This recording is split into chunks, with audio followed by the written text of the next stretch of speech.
And I'm pleased to say we're continuing this conversation with one of the most remarkable women I know, well, one of the most remarkable people I know, specifically a freedom fighter on behalf of the only military we have. Her name is Elaine Donnelly. And Elaine, I wanted to just make clear that what you've just described in terms of the kinds of personnel appointments that are in the offing for senior positions in the Defense Department is of a piece with appointments that have already been made, starting, as you mentioned earlier, with Lloyd Austin, the Secretary of Defense, and Bishop Garrison, one of the guys that he's got appointed and running this countering extremism initiative.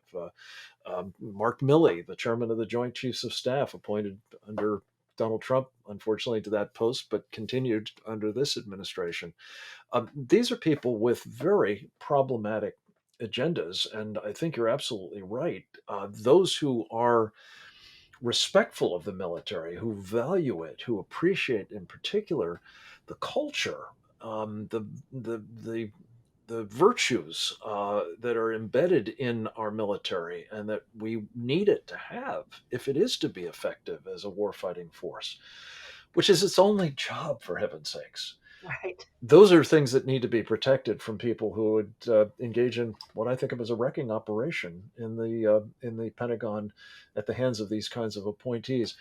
The nominees that you've mentioned are awaiting Senate confirmation, I take it, and Correct. what are the chances that they will be fought in that Well, appointment process? same chances that everyone said that the defense bill was going to pass last year. We thought it was. We thought it was over. But guess what? Some leadership stepped up, both the House and Senate, and purged out of that defense bill the worst parts, including an endorsement of critical race theory, diversity mandates, also draft our daughters to include women in selective service, to Hmm. change the definition of selective service. All of those things were very bad. We worked very hard. We got them stripped out, even in the current configuration of Congress. So, what we need to do is encourage leadership like that. Senator Tom Cotton and his staff, they've done a marvelous job in looking at readiness issues. One of these nominees, Franklin Parker, was asked about the readiness report that Senator Cotton and some House members had done about why do we have ships colliding in the night? Why do we have fires on a battleship? Why do we have submarines running into mountains? And it turned out this nominee hadn't even read the report, but he's all about diversity.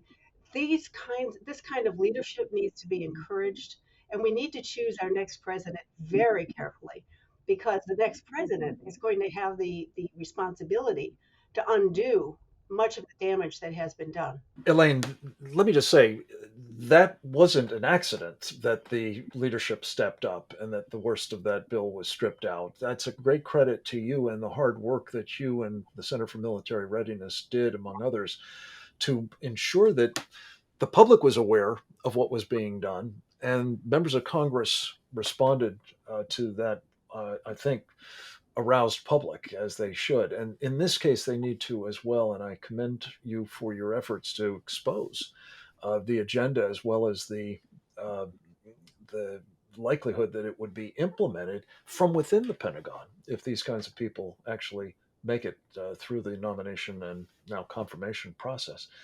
Let me just ask you more broadly, Elaine. There was a recent poll that was very troubling that suggested that an awful lot of Americans would not defend our country in the event it were to be subjected to an attack like Ukraine has been. Um, you've done some deep diving in terms of some of the uh, internals, as they call them, of the poll. What did you take away from that? And more to the point, what must we be doing now to help protect our military against this war from the Biden team? Well, the poll, I had suspected we were not getting the whole story from that poll done by Quinnipiac. And I looked at the internals, and guess what? Turns out that 70% of the men said they would stay and fight in this poll, compared to 40% of the women. Now, that's a big difference, and you're seeing it right now in Ukraine.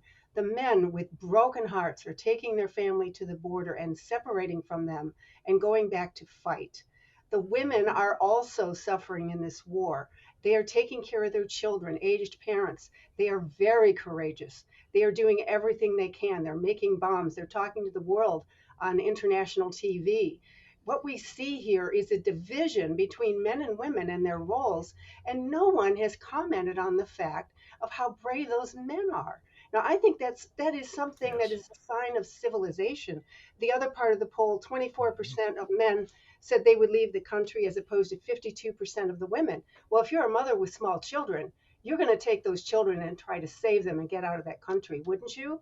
Now, I'm not alarmed by that at all, but I am alarmed by the lesser level of men in the younger generation. Why is that?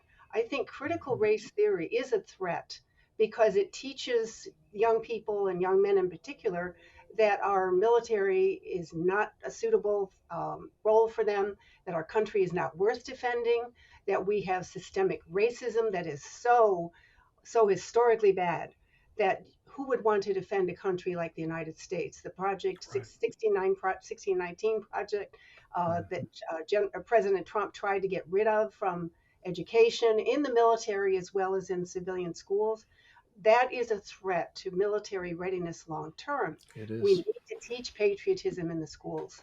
Yes, We we do. should. And And that's and to and the encourage it in the United States military too, of course. This is the point of having men and women who are willing to put their lives on the line.